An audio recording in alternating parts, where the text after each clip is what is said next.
Senator Marsha Blackburn, a Republican from Tennessee. Senator, you've introduced legislation with two other Republicans called the Stop COVID-19 Act, and it takes direct aim at the Communist Party of China. What would it do?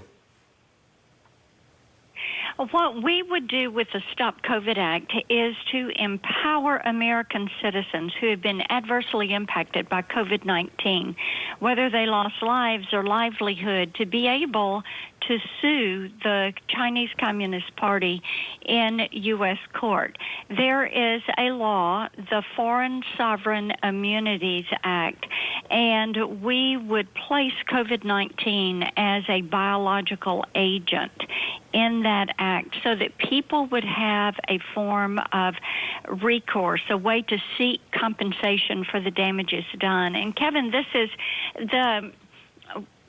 been used before by the 9/11 families. It was used by families impacted by the Beirut bombings. And so in order to classify it as a biological type of, essentially to classify it biologically, though, would you need more intelligence? Would you need more investigations into precisely what Beijing knew, when they knew it, and whatnot? And how do you have that investigation when China has denied any malicious intent behind this and also has refused to allow international investigators into China to investigate? Yes, you're correct that China has refused to allow those scientists from the WHO and the CDC into the Wuhan lab of virology. That's exactly right. What we do know is that China has lied. They hid information. They knew for weeks that they had an outbreak and then a pandemic. Chairman Xi has said that he knew for several days, and they allowed people to fly around the world from Wuhan, but they wouldn't let them go to other parts of China. These are all components that are known. And because of that, we know that they were fully aware of the infectious nature of this virus. And because of this, we can use this legislation to allow U.S. citizens to seek damages. Do you think this is something that President Trump would get behind? You know, we have had a very positive response to this. As I said, we have used this before. You've seen it with 9/11. You've seen it with Beirut. We also have a group out of Israel that has used foreign services immunity, foreign sovereign immunity.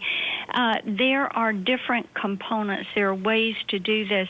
The president has spoken out several times about the need to hold China accountable and that China needs to pay for this. The other thing I would highlight is other countries, whether it is Italy or France or Spain, they are considering ways that they can seek some form of compensation or recourse for this. Now, you know, looking at the ability to hold China accountable through a legal or judicial proceeding, that is one thing. Of course, Senator Cotton also has a very similar piece of legislation to mine.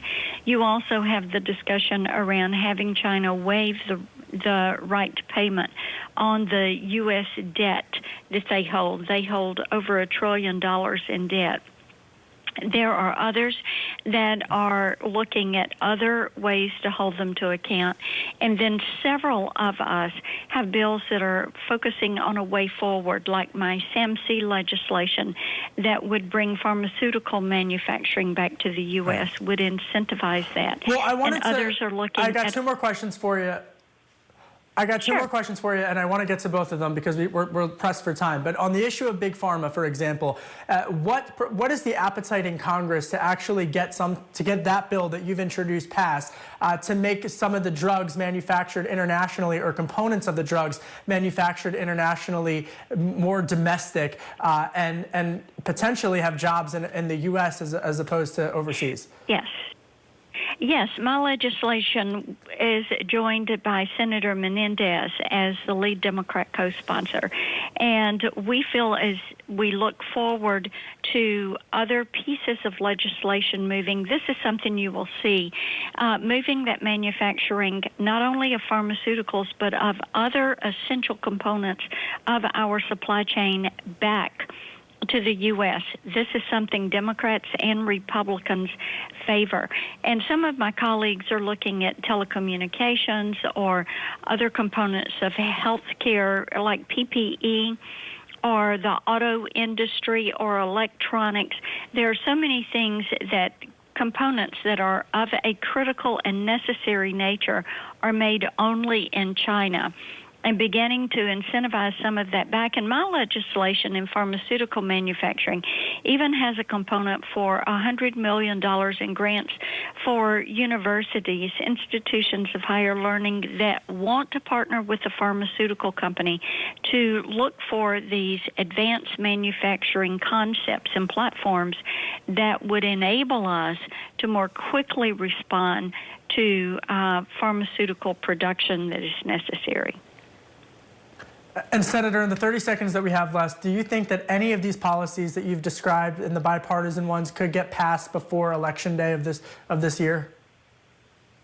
I do, because there is interest in bringing manufacturing back to America. Making America manufacture again is something that we hear. And I will tell you, a lot of the Rust Belt states are very interested in this because they're saying this may be a way to bring manufacturing of some active pharmaceutical ingredient into their community and provide jobs that have been lost. All right, Senator Marsha Blackburn, Republican from Tennessee, thank you so much always for diving into the weeds for us on policy. Appreciate it. Romaine, back to you.